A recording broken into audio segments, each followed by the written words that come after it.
नवापूर तालुक्यातील खैरवे येथे मूल्यवर्धित मत्स्य पदार्थ तयार करण्याचे पायलट प्रोजेक्टचे उद्घाटन आमदार डॉक्टर विजयकुमार गावित यांच्या हस्ते व संचालक व उपकुलसचिव केंद्रीय मत्स्य व्यवसाय शिक्षण संस्था मुंबई डॉक्टर गोपाल कृष्णा यांच्या उपस्थितीत पार पडला। मासळी ही नाशवंत असून त्याची वेळीच प्रक्रिया केली तर मासळी ताजी राहून खराब होत नाही। ज्यावेळी मासळी मोठ्या प्रमाणावर प्राप्त होतात त्यावेळी त्याची कमी दरात विक्री होते। मासळीला मूल्यवर्धित करून विविध पदार्थ बनवले तर सदर पदार्थाला उच्चतम दर प्राप्त होतो। त्यासाठी ICMRचे केंद्रीय मत्स्य व्यवसाय शिक्षण संस्था वर्मावा मुंबई यांनी नंदुरबार जिल्ह्यातील नवापूर तालुक्यातील खैरवे येथे मच्छीमार संस्थेच्या सभासदांना विविध पदार्थ तयार करण्यासाठी साहित्य पुरवठा केला आहे। सदर प्रकल्पाची 3 वर्षासाठी निवड करण्यात आली असून या सदस्यांना वेळोवेळी मार्गदर्शन करून मूल्यवर्धित पदार्थ मासळीची चटणी, पापड, चकली, लोणचे, शेव, शेवया आदी पदार्थ बनवण्याचे प्रशिक्षण देण्यात येणार आहे। त्यामुळे नंदुरबार जिल्ह्यात व होलसेल मॉल या ठिकाणी त्यांना विक्रीसाठी पर्यायी व्यवस्था उपलब्ध होणार आहे। या कार्यक्रमासाठी सहाय्यक आयुक्त मत्स्य व्यवसाय नंदुरबार किरण पाडवी, प्रधान शास्त्रज्ञ डॉक्टर BB नायक, प्रधान शास्त्रज्ञ डॉक्टर AK बालंगे, प्रधान शास्त्रज्ञ डॉक्टर गायत्री त्रिपाठी, शास्त्रज्ञ डॉक्टर मनीष जैन, शास्त्रज्ञ डॉक्टर किरण रसाळ, वरिष्ठ शास्त्रज्ञ डॉक्टर विद्याश्री भारती, टेक्निशियन अविनाश साळवे, मत्स्य व्यवसाय विभागाचे संवज हमजा, कनिष्ठ आचार्य दिनेश वसावे यांच्यासह खैरवे येथील नवजीवन मच्छीमार सहकारी संस्थेचे चेअरमन दिनेश वसावे व संस्थेचे सदस्य मोठ्या संख्येने उपस्थित होते। आज हे प्रशिक्षण देणार आहे। त्याचबरोबर मासे पालता मासे पाळल्यानंतर अर्धीदा खूप मासे निघताय आणि अर्धीदा वेचात त्यांना आता खराब नाही वेरान जदे आखीन त्या मासापासून काय काय वस्तू बनवलं जेणेकरून ते टिके आखीन आम्ही काय वे यहाँ तुम्हारे आपो जिला में बेन 1000 मेट्रिक टन मासे पैदा वेत हम तुम्हा पैदा केत आहे तर माई साहेबुल काय आख्यो का 2000 मेट्रिक टन ने आपो जिल्हा खूप तलावे आहे मोठे हाने खूप तलावे आहे फक्त तलाव वानी वानी मासे सोडूले आणि वानी वानी मासे सोडीने एका वरा में कमीत कमी 20,000 मेट्रिक टन निकाल देते होती क्षमता है।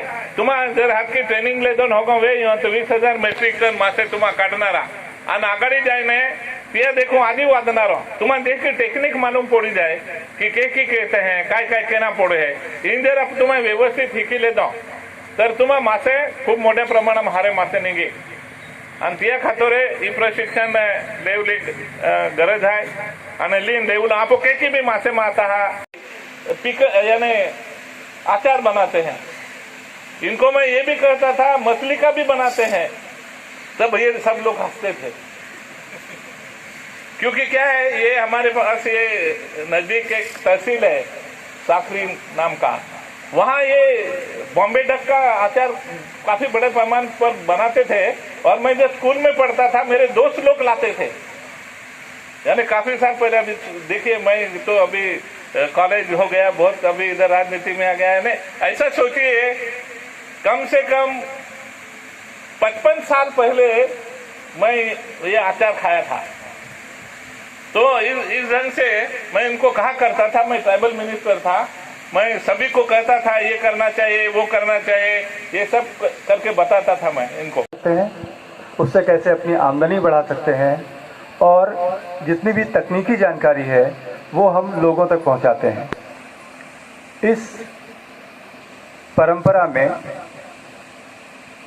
इस क्षेत्र में नंदुरबार क्षेत्र में हम लोग जो काम करना चाहते हैं उसके लिए डिपार्टमेंट के कमिश्नर साहब और उनके सहयोगी लोग जो यहाँ पर लोकली अवेलेबल हैं उन लोगों ने बहुत सहयोग दिया। ऐसे तो हमारे संस्थान का उद्देश्य ये है कि महाराष्ट्र हो या पूरा देश जहाँ जहाँ पे हमें लोगों में ये अवेयरनेस देनी है कि किस तरह से टेक्नोलॉजी का इस्तेमाल करके आप अपना मत्स्य उत्पादन बढ़ा सकते हैं, आप बहुत अच्छा उत्पादन कर सकते हैं अगर उसकी क्वांटिटी बढ़ाई जा सकती है, और उसके साथ साथ आपकी इनकम भी बढ़ सकती है। और कई बार ये भी होता है कि अगर कुछ मछलियाँ ऐसी होती हैं जिनकी मार्केट में वैल्यू अगर कम है, तो उसे हम कैसे वैल्यू ऐड कर सकते हैं, इस काम को भी कराने के लिए हम लोगों को प्रशिक्षण देते हैं। इसी बात के चलते हमने जब नंदुरबार को आइडेंटिफाई किया कि एक एरिया ऐसा हो सकता है कि उसी चीज़ की ज़्यादा कीमत आपको मिल सके और आपका उसमें लाभ हो सके। इन सारी चीज़ों को ध्यान में रखते हुए डिपार्टमेंट के साथ बात करके पिछले लगभग 1 साल से हम ये कोशिश कर रहे थे कि यहाँ पे वो सामान पहुँचाया जाए जिसका इस्तेमाल करके आप अपनी लो वैल्यू फिश की हाई वैल्यू प्रोडक्ट बना के मार्केट में बेच सकते हैं। और मैं बहुत खुशी से ये बात कह सकता हूँ कि डिपार्टमेंट के सहयोग से, हमारे मुख्य अतिथि के सहयोग से और आप लोगों के सहयोग से भी ये काम हम आज कर पाए हैं। और वो फैसिलिटी हम चाहते हैं की आज इनॉग्रेट हो और वो चीज़ आप तक पहुँचे। असं होतं की माशांचं उत्पादन खूप जास्त होतं आणि काही मासळींना किंमत खूप कमी मिळते। तर अशी जी कमी किंमत मिळणारी मासे असतात बाजारामध्ये, मार्केटमध्ये, तर या माशांचा आपण उपयोग करतो, त्याच्यामध्ये आपण मूल्यवर्धन करतो। म्हणजे त्याच्यापासून काही प्रक्रिया त्याच्यावरती करून आपण त्याच्यापासून वेगवेगळे पदार्थ बनवतो। आता हे पदार्थ पण तुम्हाला माहीत आहे, जसं लोणचे आहे, आंब्यापासून किंवा लिंबापासून आपण लोणचे बनवतो। तर आम्ही जे संशोधन करून ह्याच्यामध्ये माशापासून, माशाच्या मांसपासून त्याचं लोणचं कसं बनवायचं आणि ते किती काळ टिकवता येऊ शकतं आणि त्याच्यामध्ये पौष्टिक तत्व काय आहेत, या सर्व गोष्टींचा आम्ही अभ्यास केलेला आहे। आणि त्या अनुषंगाने हे जे सर्व पदार्थ आहेत, एक मत्स्य लोणचं आहे, आपण कोळंबीचं लोणचं पण त्याच्यामध्ये बनवतो। त्याच्यानंतर शेव चकली हे पदार्थ आपण दिवाळीला, आता जवळ येत आहे दिवाळी, त्याच्यात आपण शेव चकली बनवत असतो। तर आपण माशाच्या मांसपासून आपण शेव चकली बनवू शकतो। अगदी चविष्ट आणि रुचकर अशी शेव आणि चकली बनते, पापड देखील बनतात त्याच्यापासून।